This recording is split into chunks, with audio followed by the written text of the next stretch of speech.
The expectation of that message is what we call the ways of the cross. If you have believed the message, if you have understood the implication, then there is a way you ought to live your life. And that's what Jesus told us in Luke 9:23. If you want to follow me, he said you must deny yourself and take up your cross and follow me. There are many Christians who have never denied themselves. In fact, the Christianity that was sold to them is a false Christianity. It's a Christianity of self-preservation, self-aggrandizement, self-glorification, everything outside of Christ. If you will live the life of the cross, self-denial and sacrifice will become your lifestyle. Paul was speaking in 1 Corinthians 15:31. He said, I die daily. That's a man who knows the cross. I die daily. That's self-denial. Now let me show you what you will die to, so that you don't just say, oh, he said self-denial. Self-denial has a meaning. And there are 7 things you deny yourself to. Number 1 is from sinful and inordinate pleasures. There are many Christians that the things that excite them is what excites the world. That's why most of you are big fans of Big Brother Naija. You'll sit on it for 3 months. You'll watch until you know all the stars. You even go and follow them on Instagram. People who are propelling seduction to a generation because you don't know the cross. Job said, I had a covenant with my eyes. He said, my eyes will not look upon the virgin. If you know the cross, there are desires you will kill in your life because it's an act of worship. 1 Peter 2:11. Beloved, I urge you as sojourners and exiles, abstain from passions of the flesh, which wages war against your soul. Abstain. That's the cross. It's not an easy task, but the grace that the cross provides is what you fortify yourself with and say, no, I'm not part of it. You find Christians, they say, oh, night of 1,000 laughs. Which laugh? If you want to laugh, go and pray in tongues. You will laugh in the spirit. Night of 1,000 laughs, and they are making caricature with sacred things. And a Christian is there laughing. Ha, ha, ha. When they are making light of sacred things. If you were able to laugh, you are worse than an infidel.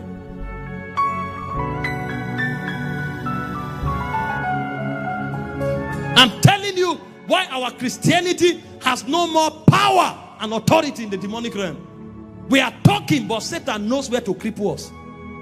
Are you not the one shouting on the altar? Finish speaking in tongues. Come back. Let's go home.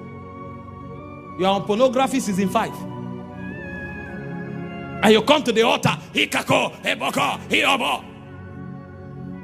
And the princes are saying, no, it's a drama. It's an actor.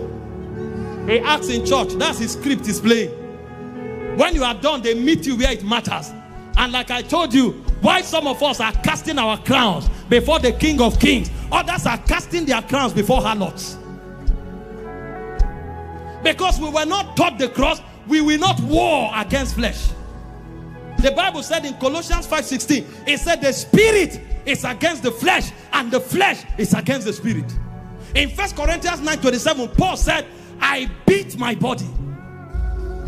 Because the body won't let you, but you beat it. He said, I bring it under subjection, so that when I have preached the gospel, I should not be a castaway. In 1 Timothy 2:19, he said, the standard of the Lord standeth sure. He said, therefore, the Lord knows them that are his. It's within the premise of the cross that God knows his messengers. We are not messengers of God because we are blessed. We are not messengers of God because we receive money, we receive healing. We become messengers of God when we can beat our body and keep to the standards of God. He said, for in a great house, he said, there are many vessels. We can be many. It doesn't mean we are usable. He said, some are unto honor. He said, some are unto dishonor. He said, it doesn't matter what you are made of. It can be gold, it can be wood, it can be clay. That does not matter. He said, if a man purges himself, That's where the battle of cross comes. That's why you carry your cross daily. If a man purges himself from this thing, he said that man is qualified. That man is meat for the master's use. You think our number moves God? Our number does not move God. Yes, the glory of the king is in the multitude of the people. But what is the quality of men that stand on the sides of God? The Bible speaking in 1 Corinthians 6:17, it said, come out from among them. It said, touch not the unclean things. It said, they that bear the vessels of God, they must be clean. We think kingdom is cheap. The Bible said, if you have not resisted to the point of shedding blood, who told you you have capacity? Peter was speaking in 1 Peter 4:1.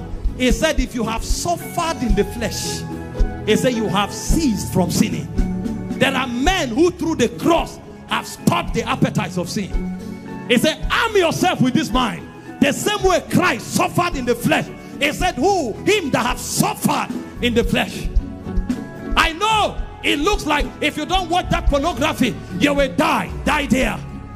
He said some of them died in faith. That's what makes you a gallant soldier. This appetite may be here, but I won't see it, even if I have to die. If you need to travel, if you need to invite friends to come and live with you for 3 days, praying in tongues until that appetite dies, you will do it. That day will not come when you gratify the affections of sin. But Christians don't know the cross. They think Christianity is just come and receive prophecy. That's why we are not raising men that God can trust with nations. We are not raising men that God can trust with money. We are not raising men that God can trust with the heritage of a generation, because we compromise even when we are not tempted. You must die to inordinate affections, fleshly desires. The Bible said he wages war against your soul.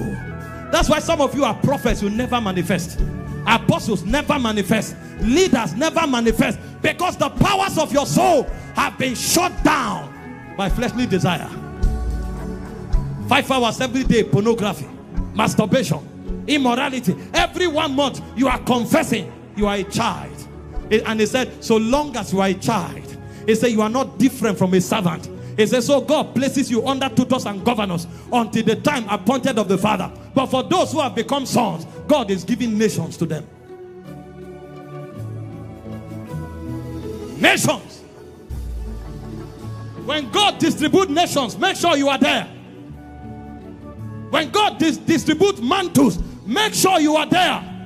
Don't be a child that is thrown down by masturbation, thrown down by pornography. There is a verdict of the cross. If you must follow me, you must deny yourself and carry your cross daily. The second dimension of self-denial is worldly lust. In James chapter 4 verse 4, it says, you are adulterous generation. He said, don't you know that friendship with the world is enmity with God? Some of you, although God has reunited you to himself, you have made yourself an enemy of God. Christians, every Friday they are in a clubhouse. They go and sit down and they are drinking alcohol. The ways of the world. You see a Christian dresses, he's like a harlot, because you don't know that friendship with the world is enmity with God. In 1 John chapter 2 from verse 15, it says, love not the world, neither the things that are in the world. God forbid that I love the same thing that a worldly person loves. God forbid. That's why you find Christians who are blinded. On the job, they can't receive divine strategies. On the business, they can't receive divine strategy, because the soul has been shut down. Love not the world, neither the things that are in the world. If any man loves the world, he said the love of the Father is not in him. What is in the world? The lust of the eyes, the lust of the flesh, the pride of life. He said these things shall pass away. He said, but they that love the Lord, they shall abide forever. When you carry the cross and journey in the way of the cross, you become like an immortal. Your testimony will outlive you. That's what the patriarchs of old did in the days of scripture. The Bible said from the time of John, because he was the only voice that never compromised, from the days of Noah. The whole generation went the way of rebellion. He said, but Noah was a just man. When God commanded, he moved. Such men can't die. Their lives become like a testimony. The legacies of immortals. Everywhere the gospel is preached, their name must be mentioned. Because everywhere you die, it becomes a memorial in the spirit. A landmark for generations to know the witness of God. Don't be part of them.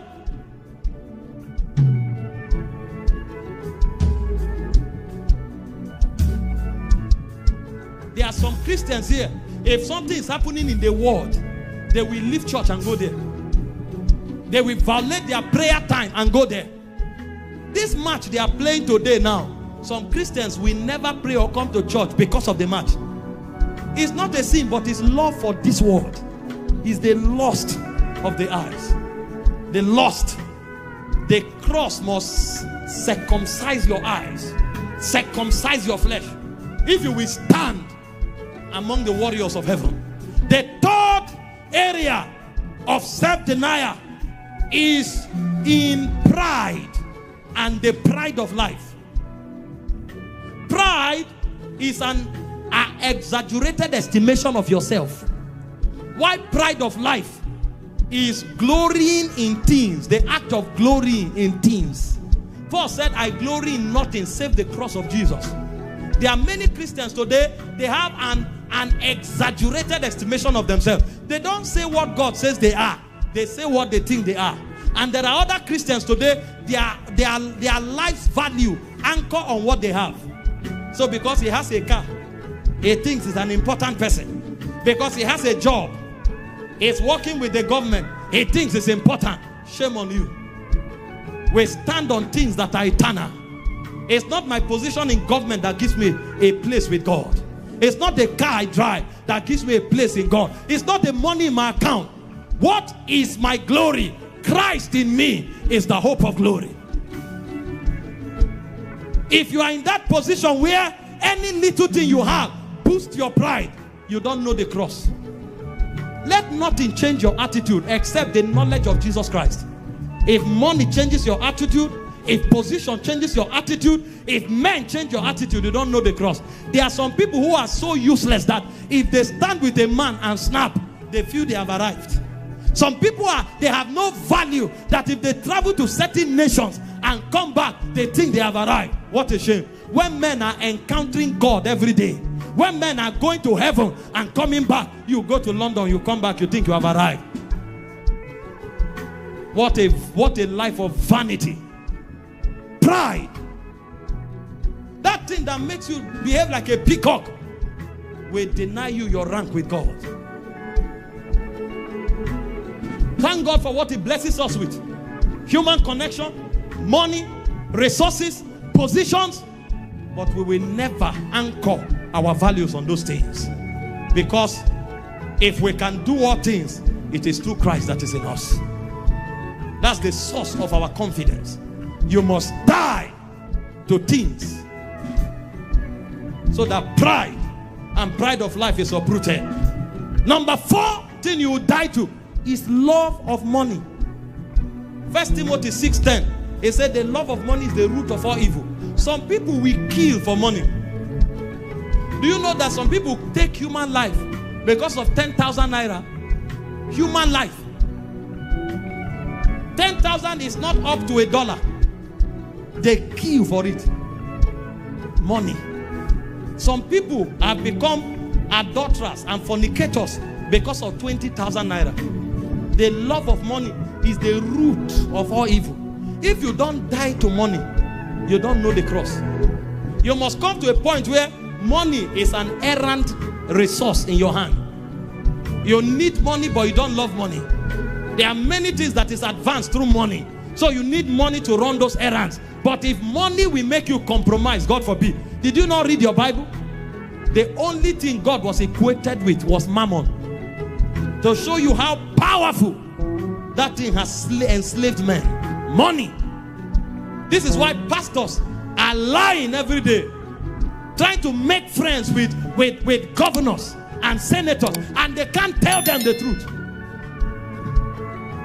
because they are looking for